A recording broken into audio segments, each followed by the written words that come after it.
Welcome back to the Deep Dig Sports Pod. I'm your host, Drew, my other host right over there. What's up? It's D. Good to see you again. Be sure to hit that like button. Be sure to drop some comments below and make sure you subscribe. Today we are going over a bunch of stuff, so make sure you do that. Yeah, we're just going to be talking about some of these past weeks' games of college football. A lot of shakeup, a lot of upsets, a lot of mix ups going on. So let's just dig right into it. We're just going to be going down kind of top 25, picking out some of the best games that happened to these teams. So right off the bat, Texas taking out Texas A&M, getting into the SEC Championship game. What do you think their chances are of winning this one?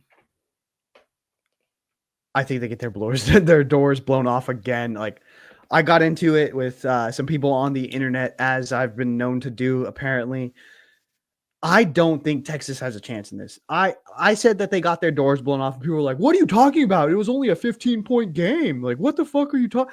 They got their ass kicked. Don't tell me that they don't gaslight me into saying that they There, didn't get their ass there kicked. was a They got pic their of ass kicked.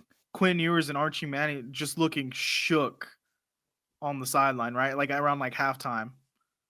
Yeah, so I'm not going to let you guys gaslight me into saying that it was a close game or, hey, in the second half, there was adjustments. They looked a lot better. Well, no shit. They looked better than dog shit. Like, what do you, yeah, the first half, they got their shit kicked in. What are we talking about? Yeah, of course, it looked better than the second half. Everything looked better than the first half of that game. So I think it happens again. I think talking about this Texas saying, so let's take a step back. Rivalry week was awesome. It was just filled with hate.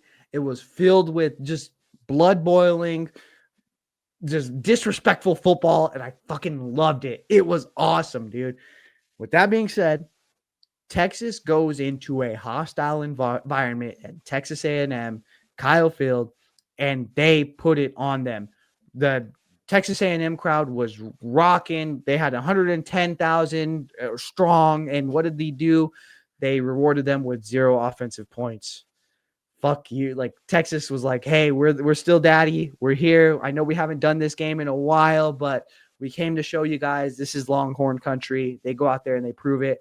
That being said, I think that Georgia still has the defensive line to get all up in Texas's ass. I think that's going to still be the case. I don't see this change, my tune changing. I think Texas is still a good team, though. I think Texas is going to go out there and get maybe 1 or 2 wins in the playoff, depending on what their matchups are. So we'll see. Does it give you any hesitancy that Georgia just went to, I believe, 8 overtimes with Georgia Tech and barely won that game? A game they probably should have lost, but they won it. They came back though. I mean, realistically, you live bet it. You're like, this, they're gonna win this game. You knew from before, even before the overtimes, like, hey, Georgia is gonna come back and Georgia's gonna win this game. And I think realistically, they coasted. They had nothing to play for. Realistically, yeah, like, oh, but your playoff seeding, like, yeah, okay, but realistically, we're already in the SEC championship. We know that we are gonna like whoever we face, whether it's Texas or Texas A&M. Realistically, we're gonna have the upper hand on them.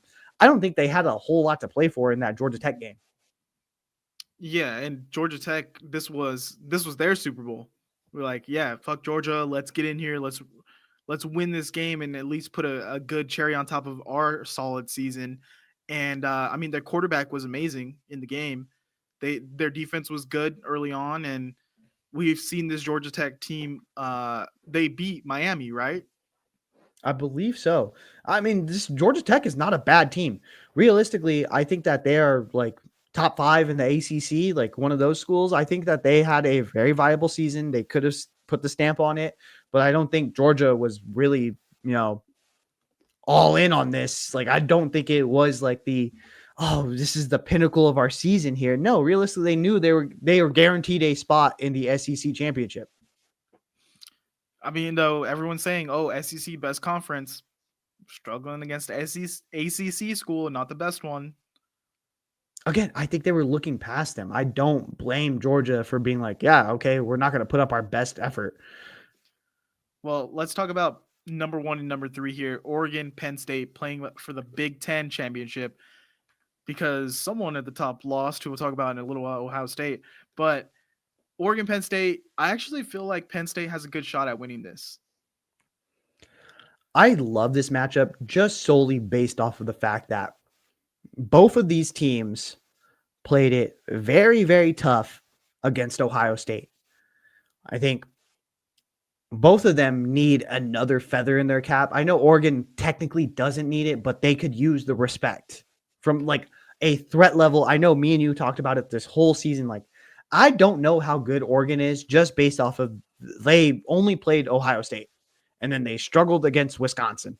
And it's They like, struggled okay, against Boise. yeah. So it's like, I need to see them against another top tier contender. And this is the perfect matchup. Penn State at Oregon. I think Oregon is a more well-rounded team. I think realistically, we've talked about it before. Penn State has a very good defense. They do not have the offensive weapons that Oregon does. They don't have it that Texas does, Georgia. They don't have great offensive weapons. They have their tight end who is a matchup nightmare. But other than that, like they're going to rely on running the ball and Drew Aller to just be very accurate and pick apart the defense. Oregon, on the other hand, has the chance to be explosive. We've seen it week in and week out. Yeah, I think I'm going to go Big Ten championship. Oregon here, but in the playoff, I would give it to Ohio State or Penn State over Oregon, depending on where the brackets go. But Would it change your mind if they beat the dog shit out of Penn State? yeah, I'd probably change my mind, but I don't see it happening. And cue the next week reaction where I say I was completely wrong right here. But I don't know. I'm also on the train of I don't really believe in this Oregon team. Um, I don't know if I believe in Dylan Gabriel in a big spot like the playoffs right here. And I think Penn State going into a playoff can rely on their defense more so than Oregon. I mean, speaking of rivalry week, they didn't even play a rival, and they still had a scuffle after the field between the coaches in Penn State and Maryland. Penn State is feeling great about themselves. I don't know if you've seen the video of James Franklin announcing that they had practice the next day. Did you see that after the game? No. He's like, "Hey boys, I got good news and I got bad news. The bad news is we have practice tomorrow." And everyone's like, "What?" And he's like, "The good news is because we're playing in the championship game," and everyone loses their shit. This is a team that is hyped. They are ready to rock and roll. Like, I'm excited about it. I think that Oregon is a more well-rounded team, but realistically, this is Penn State's time to shine.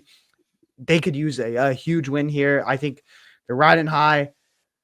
I think they got some fight in them. I'm not gonna pick them realistically, but I think they're gonna make it a close game. And you got to think Penn State has a lot more riding on this game because they could benefit more so from a first round bye than Oregon. Like I feel like Oregon, if they lose, they'd be like, well, whatever, we'll just beat the first team really easy and move on. And Penn State is like, well, we want the best path possible to figure out how to get through the playoff. Yeah, I feel that. I feel like Oregon could use the momentum. Like, hey, we'll knock out a first round, we'll get the home game, we'll go and then we'll keep it going from there. Whereas Penn State, I feel like could be like, hey, we'll take a beat up team that had to scrape and claw to get here. We'll suffocate them with our defense. We'll run it down their throat, and Drew Aller will throw a game winning touchdown over the top. Yeah, well, Tennessee this last week, they came back, beat Vandy, who came out and punched them in the mouth. Like right off the bat, they got up 14-0. Diego Pavia was out there making plays, which this maybe was his last regular season game, depending on how a lawsuit goes.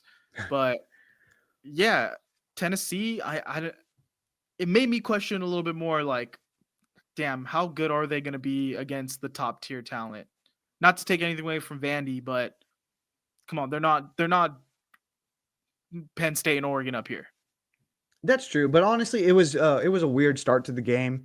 They took the opening kick back. There was a fumble that put them in really good position. So I don't really knock Tennessee for that. I think that this Tennessee team has gotten better throughout the season, and something that we kind of both talked about. Like, hey, Nico hasn't been in a lot of these situations because he's obviously a redshirt freshman. So him getting that experience, I think that really helped him down the stretch, and he was able to build upon that. I think that this Tennessee team, they do have a pretty good defense, and I don't know how well they're going to fare in this playoff, but I think that they can build off of this moving forward. Yeah, and we're gonna go down to the big one, the Ohio State dropping 5 spots to Michigan without their best defensive player, without their best offensive player, without a passing game. No quarterback in Michigan's locker room has thrown a 40-plus yard pass. No quarterback in Michigan's locker room has a loss to Ohio State in their career. Damn. Damn. They were what, 20-point underdogs, and they go out there and get the win. This was insane. This was basically like you drew them out into deep water and you drowned them. If you're Michigan, you knew what you had one shot to do this, and that is if Ohio State tries to out tough us, we will sit there and we will have a rock fight with them. And we know that we can hang and they can't. And that's what happened in this game. Ohio State, I don't know why they were so stubborn about running the damn ball. Like they were just beating their head against that rock the entire day.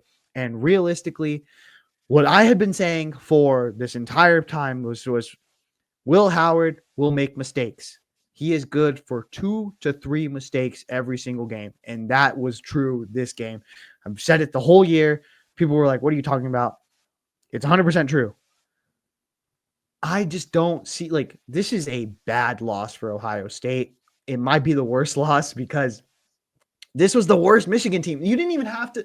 This was a season for Ryan Day where this, like, everything was leading up to you just walking into the playoff, flexing your muscle, and winning a national championship. The big bad wolf and Jim Harbaugh has left the building. You don't even have to deal with that anymore. You had a newcomer to the Big Ten in Oregon who was supposed to be a big dog, but you were supposed to put them down, and you couldn't do that. And I shit all over USC when they lost to Michigan because you were right. They don't have a quarterback. They cannot pass the ball. They are one-dimensional, and they still beat you. You could not go out there and get points. You could not put up points.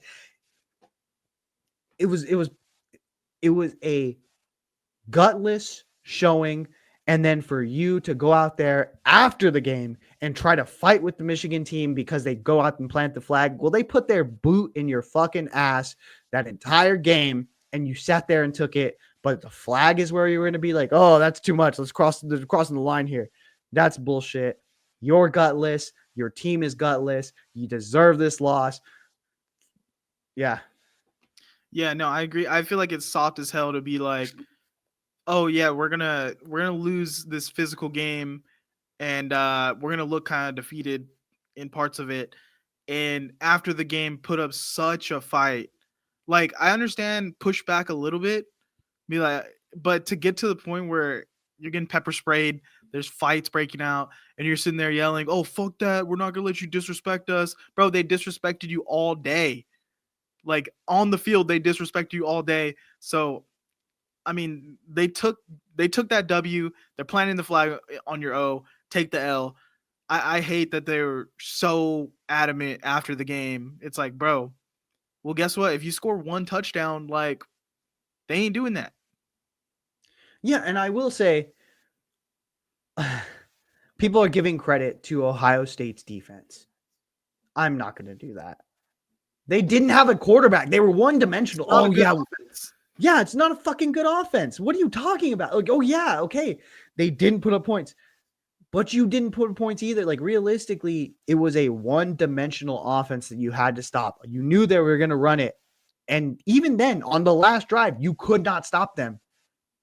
It is what it is, dude. Like, you got dominated on both sides of the ball. This win has to feel like the best Michigan over Ohio State win for those fans out of all the 4 years in a row right here. Because it's like, you can't, there's no excuses. There's no cheating scandal. There's no Harbaugh. There's no quarterback. There's players sitting out, and Ohio State's supposed to be maybe the second best team in the country. They were And supposed to be the best. They yeah, paid what, $20 million for this roster. They were supposed to be the best team. but now you have a Michigan team who's won what 7 games this season on a down year where they're supposed to be terrible, and the top commit is coming there. They have an amazing quarterback coming in. Like this Michigan team, I don't think Ohio State people are realizing how much this is going to help the program beat them next year. Yeah, 100%. That you have a recruitment class that went from freshman to senior year that does not have a win over Michigan. That is going to pay That's dividends for legendary. Michigan. That is shit that I know that there was a commit like 2 years ago that was like his quote was, "Oh, well, I'm going to just beat the shit out of Ohio State." And it's like he quoted it again this year and was like, "I told you." He's like, "This is why you come to Michigan, to beat the shit out of Ohio State." And yeah, okay, well, you guys are going home. Your guys' season is done. Okay. Well, we have reinforcements coming. Like you said, we have a 5-star quarterback coming to Michigan. I'm pretty sure they're going to flip recruits moving forward. I think that they are going to continue to flip recruits moving forward. And This if was Ryan supposed to Day be your doesn't time win, to sit there and bask in the glory and be like, as an Ohio State team, you got it for 3 years, but hey, you know what? This is our chance. This is the one time like us as a senior class can go out there and get the win. We don't have next year. This is all we had, and you blew it. yeah, and if Ryan Day doesn't win a national championship this year, then you definitely have recruits questioning, well, is Ohio State going to be able to win with Ryan Day at the helm if he's still around? And then the decision making from the roster standpoint, Kyle McCord has a day and knocks off one of the top 5 teams in the country on the same day that Ohio State, and he's over there talking his shit, being like, "Oh, what goes around comes around." Yeah, y'all motherfuckers. Like, you could have used a quarterback today. Guess what? Guess who won? This guy. I think Kyle McCord wins that game. I think Kyle Kyle McCord McCord wins. hands down wins that game. I think honestly, like Kyle McCord from this season has looked better than Will Howard. The one caveat with that, I will say I do think Kyle McCord has looked better than Will Howard this season. I don't think he looks like that at Ohio State. I think that the pressure is still on him. I think that he still feels like in a vacuum, like, oh, I can't do anything. And I think that's on Ryan Day. Like, if I'm going to be honest, I don't think Ryan Day it does a good job of developing guys. I think that he gets they get the 5-star talent and they stay 5-star talent, but like they don't elevate other guys. And realistically, I don't know why they didn't go out there and get a better quarterback than Will Howard. If you're already dabbling in the transfer portal and getting guys, why don't you go out and get Cam Ward? Why don't you go out there and get someone better than a guy who just got his job stolen by Avery Johnson? And because that's what Will Howard was. Will Howard did not go back to K-State because they chose Avery Johnson over him. So why and then are you like, okay, that's our guy. That's the guy who we want. The guy who couldn't beat Avery Johnson. An inconsistent quarterback that really relies on his athleticism. That's who's good. Like, we're going to go his backup. I would have loved to see Avery Johnson on this Ohio State team, honestly. Right?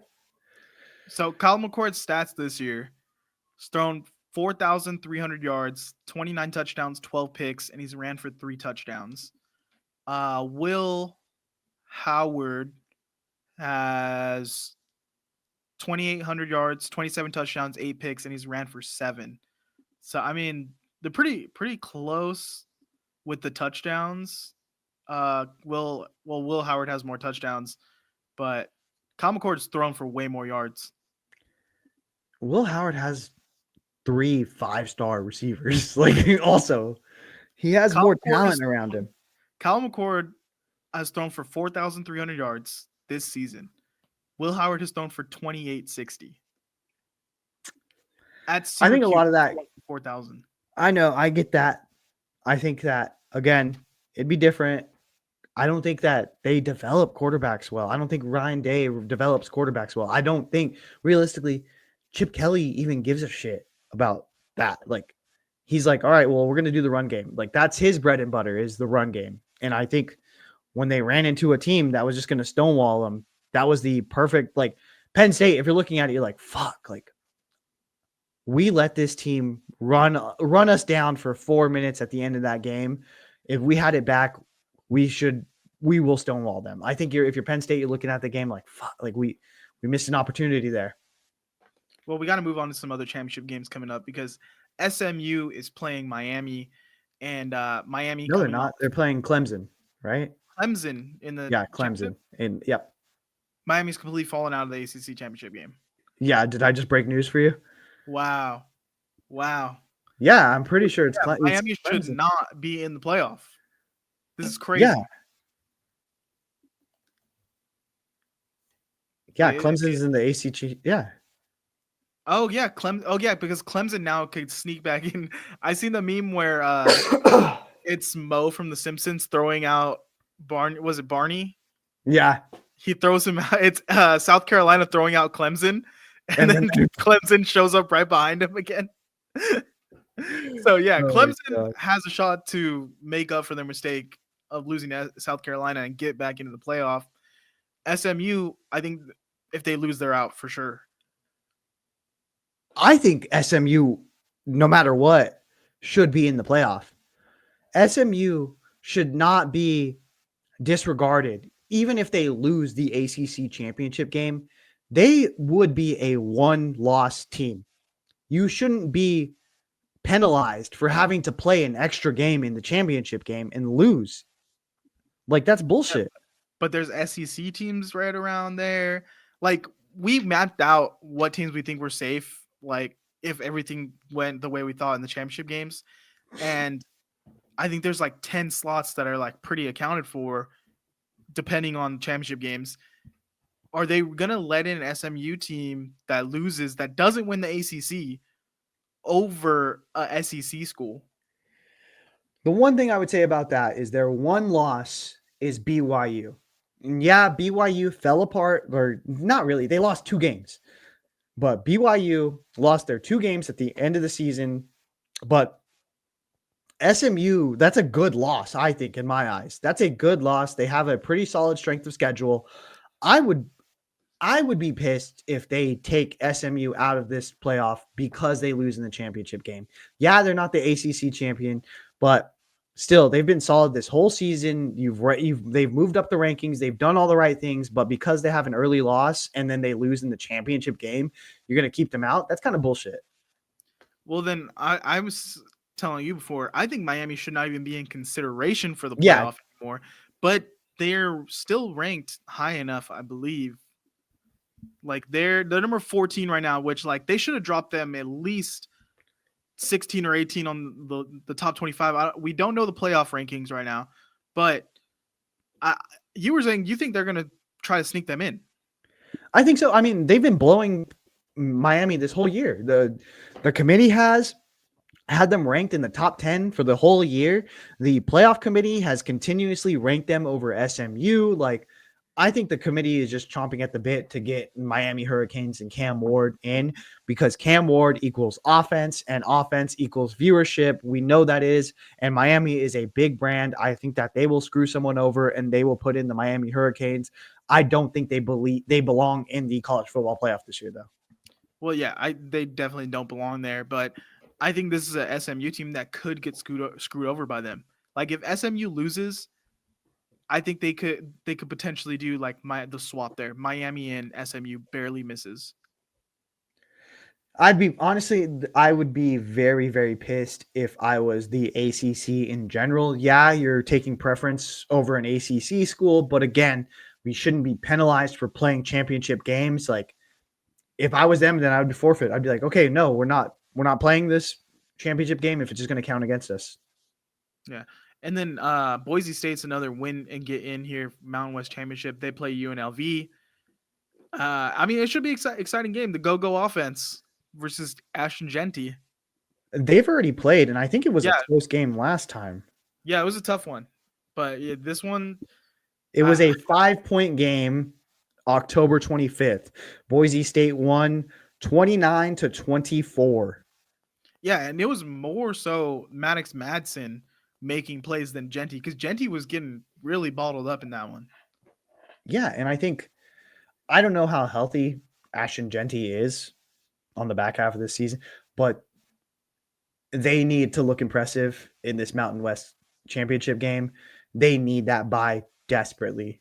They need a chance to take a step back, to take a breather, and regain some health if they are looking to make some waves and upset some people in this playoff.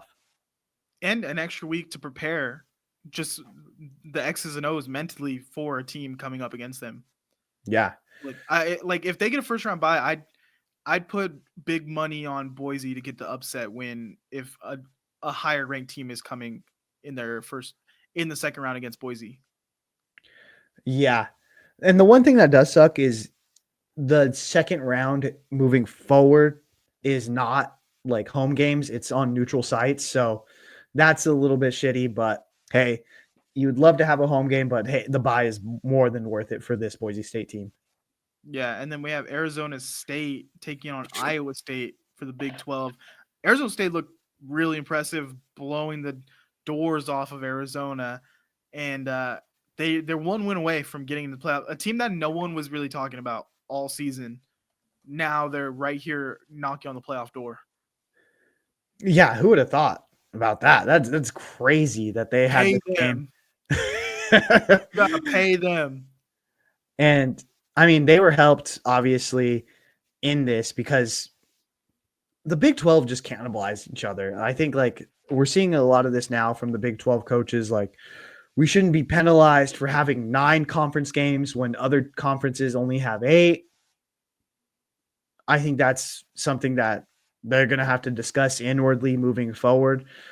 If they want to have 9 conference games, like cool, but don't fucking bitch about it at the end of the at the end of the year, or just move it to 8 and then take a swing on a power 4 or go to like one of the, Sun Belts, do something like that. But like each of you need to decide what you're going to do for the betterment of the conference, because right now they are cannibalizing each other. And even then, I don't think any of them are true title contenders. I don't see, even if Arizona State moves forward, I don't think Arizona State is going to get a win in this playoff. I don't think even if Colorado had got in, I know a lot of people were like, I think Colorado could beat like any ACC or any ACC school. And I'm like, yeah, probably. But I don't see it. Like, I just don't see this Big 12 this year being a contender at all. Yeah, like we said before, like the Big 12 is like such a crapshoot. Like all the good teams in the Big 12 are right around the same level of talent. So it's hard for one team to really break away for the full season. Like we saw with BYU, like they were on a pretty good run there, and now it kind of leveled back out where now Arizona State and Iowa State. Iowa State was originally the team that was supposed to be, Yeah. leading the pack, and then Colorado snuck in there and they fell back down. It's really just like fluctuates of who's gonna win the right games and be there at the end. Well, even then, the hottest team up until this past week was Kansas. Kansas was just playing like wrecker and just crushing everybody's dreams. And they really did shape the outcome of this Big 12. And so you look at it and you're like, you do have a lot of teams that are very like, honestly, I'm a big Big 12 guy. Like I love the Big 12. I love watching it. But again, I'm not going to be like the guy who's going to just sit there and like tell you everything you want to hear. You're not contenders. That's why I like you. Like, I like you because you're true. Like, it is true college football to its core. There's not guys trying to show out and like, oh, like Shador is the like, exception to this rule, but there's not a whole lot of NFL quarterbacks that are just trying to show out and put up massive numbers and do all this bullshit. It's like guys who are semi good at quarterback, that are very athletic, that show grit week in and week out. Like, that's what the Big 12 is to me. And I think this year Big 12 football has been the most exciting conference to watch for me.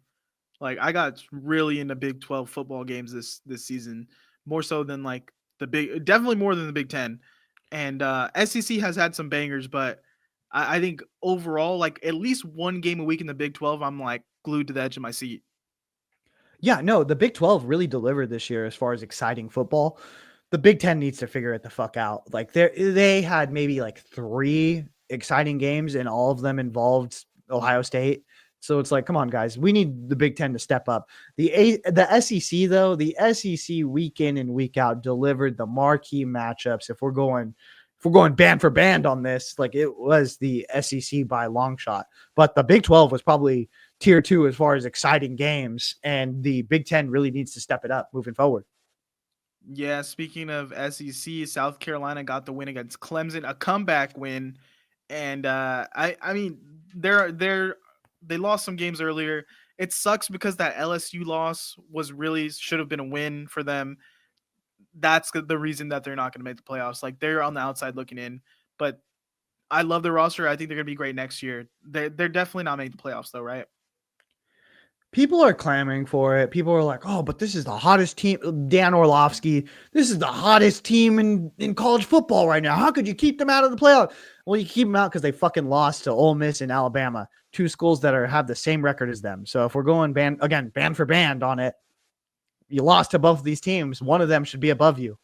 And so I think realistically they are going to give Alabama the nod. I don't see South Carolina getting in. I would like to see them get in, but realistically, it's probably just going to like be the bias of like, hey, we're going to get Bama in. Bama, we know what they are. We know what they are year for year. And realistically, they beat you. So, Yeah. yeah, it sucks that you lost to LSU because the refs kind of screwed you over. But also, you lost to Alabama and you lost to Ole Miss. 2 Yeah, teams that have your record. yeah, that's really what's going to do them in the end of the day here. But I think they have gotten better throughout the season. If they were to play all right now, I think South Carolina would have my money to bet on.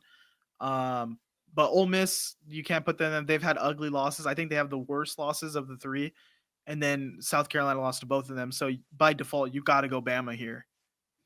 And Ole Miss beat the shit out of South Carolina. It was an ass whooping. So it's not even like oh, if we have 1 or 2 plays that are different, it's like no, they beat the shit out of you. Yeah, and then Okay, now hold on. we're Let's the talk about back. Clemson. Clemson fans, I've been having issues with Clemson fans. I don't know if you've been seeing it online, but they were over here trying to flex like, oh, ACC, another Clemson championship. It's like, you guys just got your ass kicked. Wait fucking 24 hours before you start barking up the wrong tree, bro. Like, let's relax, pump the brakes. You guys just took an L. And you got in just because Miami's doing Miami things and you want to talk shit. You did like, oh, but we control our own destiny now. Yeah, but you didn't this whole time. Miami fucking fumbled it for you. So I think SMU blows them out of the water. Like it's a pretty sizable win for SMU. I think yeah, SMU has a solid team all around. I really like Cade Klubnik this year. I think he's been good.